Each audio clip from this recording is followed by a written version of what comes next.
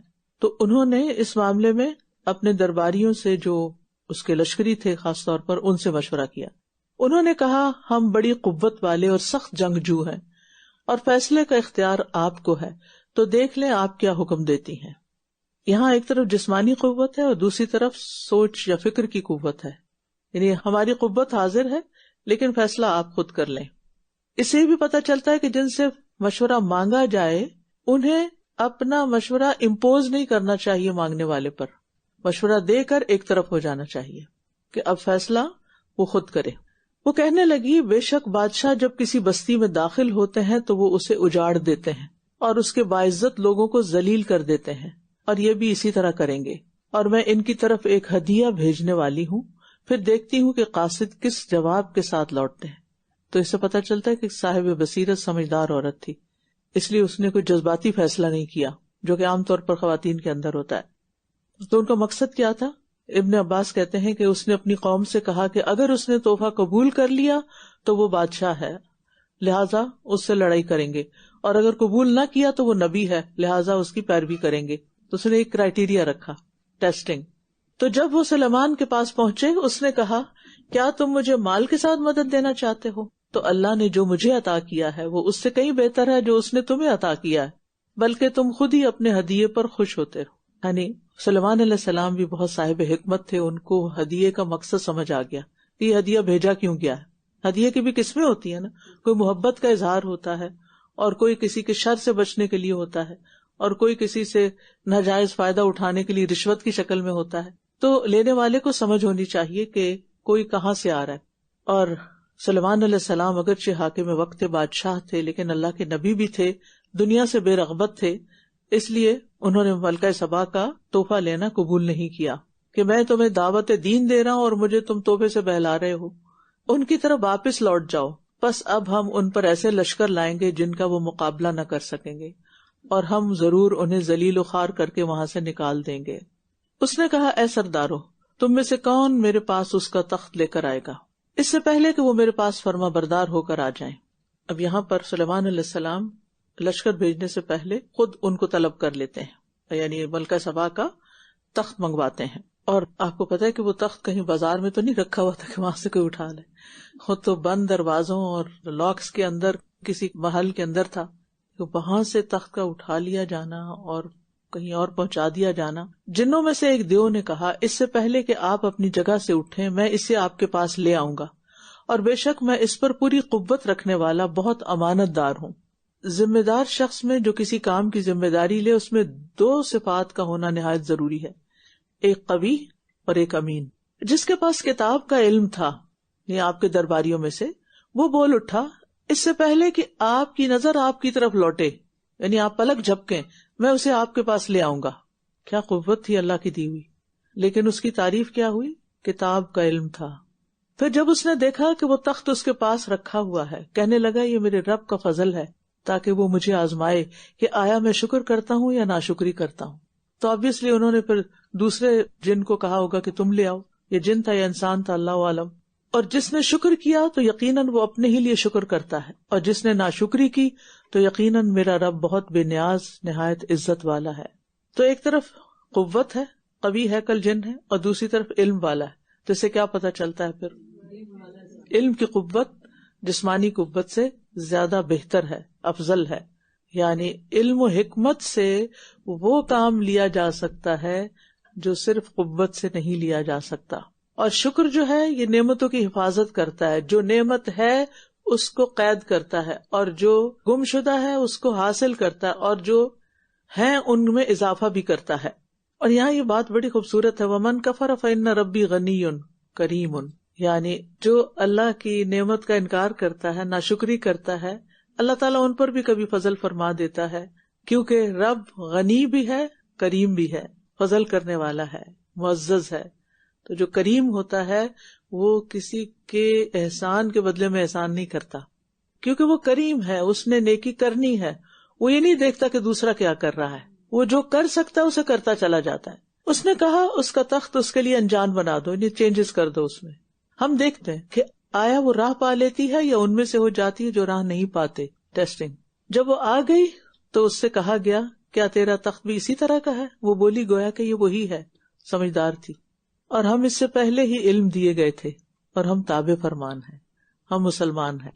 تو کسی کے بھی جواب سے اس کی شخصیت ظاہر ہوتی ہے کہ وہ بات کو کتنا سمجھتا ہے اور کس طرح رسپانس کرتا ہے. یہ جو امتحان ہے نا ہمارے رویوں کا، یہ سارے کا سارا ہمارے رسپانسز پر مبنی ہے.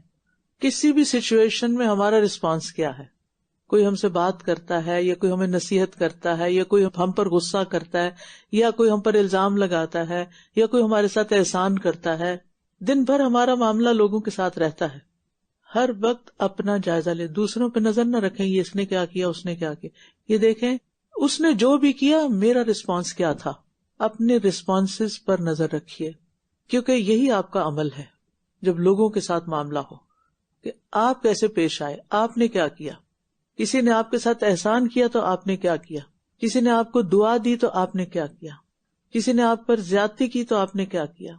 اور جو شخص اپنے اوپر نظر رکھتا ہے اور اپنے رسپانسز کو اسکروٹنائز کرتا رہتا ہے، دیکھتا رہتا ہے، اور جہاں اس کا ضمیر اس کو خود بتا دیتا ہے یہاں یہ رسپانس ٹھیک نہیں تھا. جیسے جو ٹیچرز پیپر چیک کرتے ہیں تو صحیح غلط کرتے ہیں نا دوسروں کے بچوں کے سوالوں کے جواب، تو جو غلط ہوتا ہے کہتے ہیں یہ غلط ہے، اس کا صحیح آنسر یہ ہے. تو بالکل اسی طرح ہمیں اپنے اوپر چیک رکھ کے دیکھنا چاہیے کہ فلاں نے اس طرح کیا اور میں نے اس طرح کیا، اب یہ جواب صحیح تھا یا غلط تھا. کچھ دن بھی آپ یہ ایکٹیویٹی کریں گے تو انشاءاللہ عمل بہت بہتر ہو جائے گا، کیونکہ جو کچھ ہم کر رہے ہیں وہ سب جمع ہو رہا ہے نا، لکھا جا رہا ہے. بعض اوقات لوگ بالکل فضول بحث کر رہے ہوتے ہیں، آرگیومنٹس کر رہے ہوتے ہیں.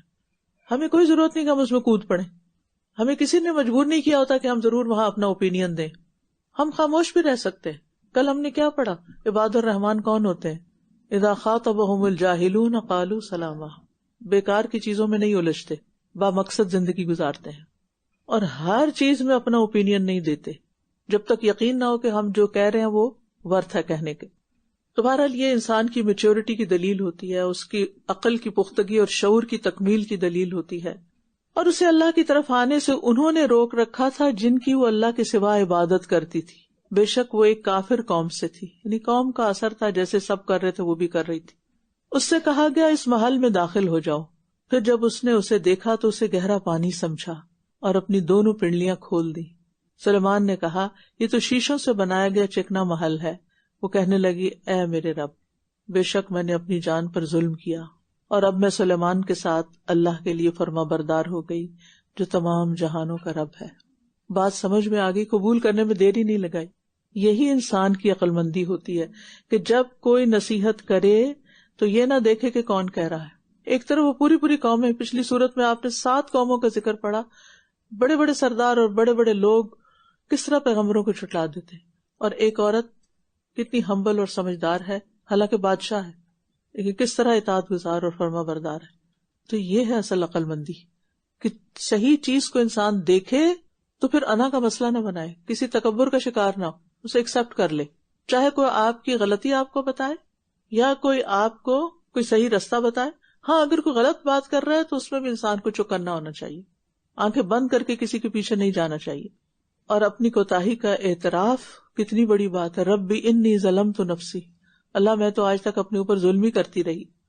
وَلَقَدْ أَرْسَلْنَا إِلَى ثَمُودَ أَخَاهُمْ صَالِحًا أَنِ اعْبُدُوا اللَّهَ فَإِذَا هُمْ فَرِيقَانِ يَخْتَصِمُونَ قَالَ يَا قَوْمِ لِمَ تَسْتَعْجِلُونَ بِالسَّيِّئَةِ قَبْلَ الْحَسَنَةِ لَوْلَا تَسْتَغْفِرُونَ اللَّهَ لَعَلَّكُمْ تُرْحَمُونَ قالوا اطيرنا بك وبمن معك قال طائركم عند الله بل أنتم قوم تفتنون وكان في المدينة 9 رهط يفسدون في الأرض ولا يصلحون قالوا تقاسموا بالله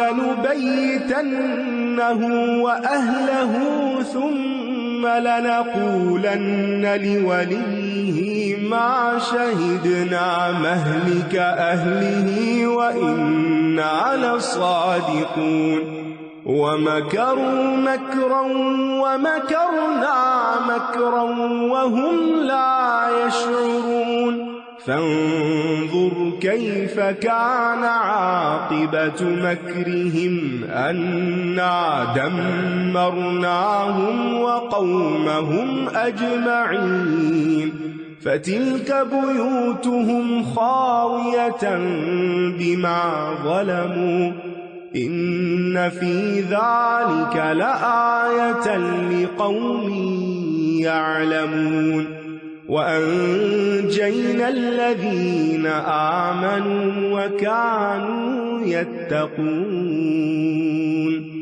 ولوطا إذ قال لقومه أتأتون الفاحشة وأنتم تبصرون أئنكم لتأتون الرجال شهوة من دون النساء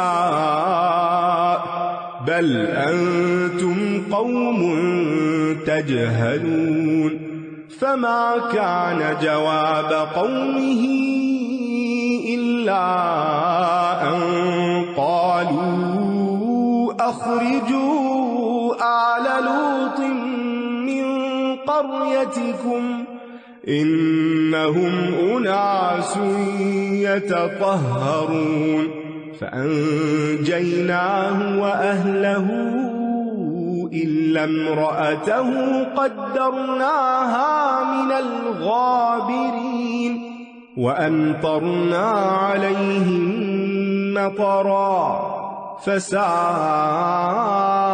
مطر المنذرين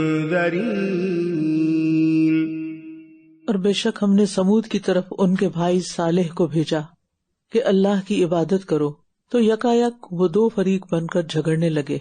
اس نے کہا، اے میری قوم، کیوں تم بھلائی سے قبل برائی کو جلدی مانگتے ہو؟ تم اللہ سے بخشش کیوں نہیں مانگتے تاکہ تم پر رحم کیا جائے؟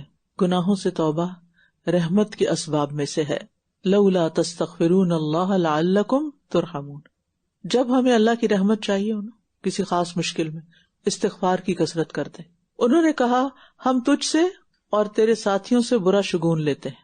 کہا، تمہاری بدشگونی اللہ کے پاس ہے، بلکہ تم ایسے لوگ ہو جو آزمائے جا رہے ہو۔ نیک بندوں سے بدشگونی لینا، انہیں اپنے لیے برا شگون سمجھنا، یہ ظالم قوم کا ہی کام ہو سکتا ہے۔ انسان پر مصائب اپنے گناہوں کی وجہ سے آتے ہیں، اور خیر، شر، خوشی، غم سب آزمائشیں ہیں۔ اگر کوئی امن میں ہے تو وہ بھی آزمائش میں ہے، اور اگر کوئی مصیبت میں ہے تو وہ بھی آزمائش میں ہے۔ اور اس شہر میں 9 سردار تھے جو اس سرزمین میں فساد کرتے تھے اور اصلاح نہیں کرتے تھے۔ اللہ کے حکم کے خلاف کوئی بھی کام کرنا دراصل زمین میں فساد پھیلانا ہے۔ یعنی جہاں صالح علیہ السلام رہتے تھے وہاں 9 افراد ایسے تھے، ایسی ان کی کیبنٹ تھی کہ جو فساد پر مبنی مشورے کرتے رہتے تھے اور لوگوں کو نقصان دیتے تھے، اور ان 9 لوگوں کی وجہ سے پوری قوم ہلاکت کا شکار ہوئی، اور عموماً ایسے ہی ہوتا ہے۔ انہوں نے کہا، آپس میں اللہ کی قسمیں کھاؤ کہ ہم ضرور اس پر اور اس کے گھر والوں پر رات کو حملہ کریں گے، پھر ہم اس کے سرپرست سے کہہ دیں گے کہ ہم اس کے خاندان کی ہلاکت کے وقت موجود نہ تھے، یعنی ہم مکر جائیں گے، اور بے شک ہم بالکل سچے ہیں۔ جھوٹ بولتے ہوئے کہہ رہے ہیں ہم بالکل سچے ہیں، اور اللہ کی قسم بھی کھا رہے ہیں۔ یعنی عام طور پر دھوکے باز لیڈرز اسی طرح ہوتے ہیں کہ بالکل جھوٹی باتیں کرتے ہیں اور ساتھ یقین دلا رہے ہوتے ہیں کہ ہم تمہارے فائدے میں کر رہے ہیں۔ اور انہوں نے ایک چال چلی اور ہم نے بھی ایک خفیہ تدبیر کی، اور وہ شعور بھی نہ رکھتے تھے۔ بس دیکھیے ان کی چال کا انجام کیسا ہوا کہ ہم نے انہیں اور ان کی ساری قوم کو تباہ کر دیا۔ تو ان کے ظلم کرنے کی وجہ سے ان کے یہ گھر گرے پڑے ہیں۔ یقیناً اس میں ایک نشانی ہے ان لوگوں کے لیے جو علم رکھتے ہیں۔ تو عبرت حاصل کرنے اور دل کو بیدار کرنے کے لیے آیات کی تکرار ہوتی ہے، اور یہ پتہ چلتا ہے کہ ظلم گھروں کی ویرانی کا، ملکوں کی ویرانی کا سبب بن جاتا ہے۔ ابن عباس کے بارے میں آتا ہے کہ انہوں نے فرمایا، میں اللہ کی کتاب میں پاتا ہوں کہ ظلم گھروں کو ویران کر دیتا ہے، اور پھر یہی آیت تلاوت کی، فَتِلْكَ بُيُوتُهُمْ خَاوِيَةً بِمَا ظَلَمُوا إِنَّ فِي ذَلِكَ لَآيَةً لِقَوْمٍ يَعْلَمُونَ۔ اور ہم نے ان لوگوں کو نجات دے دی جو ایمان لائے اور وہ اللہ سے ڈرا کرتے تھے. جو خوشحالی میں، امن میں اللہ کو پہچانے تو اللہ سختی میں، مصیبت میں ان کی مدد کرتا ہے. وَأَنْجَيْنَا الَّذِينَ آمَنُوا وَكَانُوا يَتَّقُونَ. تو ایمان اور تقوی نجات کا سبب ہے، یعنی فتنوں سے بچنے کے لیے یہ کوالٹیز بہت ضروری ہیں. اور لوط کا ذکر کرو جب اس نے اپنی قوم سے کہا کیا تم بے حیائی کا ارتکاب کرتے ہو حالانکہ تم سوجھ بوجھ رکھتے ہو؟ کیا تم عورتوں کو چھوڑ کر مردوں کے پاس شہوت رانی کے لیے آتے ہو؟ بلکہ تم ایسی قوم ہو جو جہالت برت رہی ہے. تو اس کی قوم کا جواب اس کے سوا کچھ نہ تھا کہ وہ کہنے لگے آل لوط کو اپنی بستی سے نکال دو، یہ بڑے پاک باز بنتے ہیں. یعنی ان کے خیال میں لوط علیہ السلام کی تعلیم جو تھی وہ درست نہیں تھی، اور جو کام وہ کر رہے تھے وہ بالکل ٹھیک تھا، حالانکہ معاملہ اس کے بالکل برعکس تھا. تو اس سے پتہ چلتا ہے کہ شیطان کس طرح انسان کو اس کے برے عمل خوبصورت بنا کے دکھاتا ہے. تو ہم نے اسے اور اس کے گھر والوں کو نجات دی سوائے اس کی بیوی کے. ہم نے اس کے لیے مقدر کر دیا کہ وہ پیچھے رہنے والوں میں سے ہوگی. مقدر کر دیا یعنی اللہ تعالیٰ کے علم میں پہلے سے ہی تھا کہ یہ لوط علیہ السلام کے ساتھ وفا نہیں کر رہی اور یہ ان کے ساتھ اب مزید نہیں جا سکتی. بعض اوقات اللہ تعالیٰ دنیا میں ہی لوگوں کو الگ کر دیتا ہے اور عبرت کا نشان بنا دیتا ہے. اور ہم نے ان پر ایک بارش برسائی تو بہت بری بارش تھی ڈرائے جانے والوں کی. اور یہ کون سی بارش؟ پتھروں کی بارش. اللہ سبحانہ وتعالی ہم سب کو ایسے عذابوں سے محفوظ رکھے. وآخر دعوانا ان الحمد للہ رب العالمین. سبحانک اللہم وبحمدک اشہد ان لا الہ الا انت استغفرک واتوب الیک. السلام علیکم ورحمۃ اللہ وبرکاتہ. اللهم اجعل في قلبي نورا وفي لساني نورا واجعل في سمعي نورا واجعل في بصري نورا واجعل من خلفي نورا ومن أمامي نورا واجعل من فوقي نورا ومن تحتي نورا اللهم أعطني نورا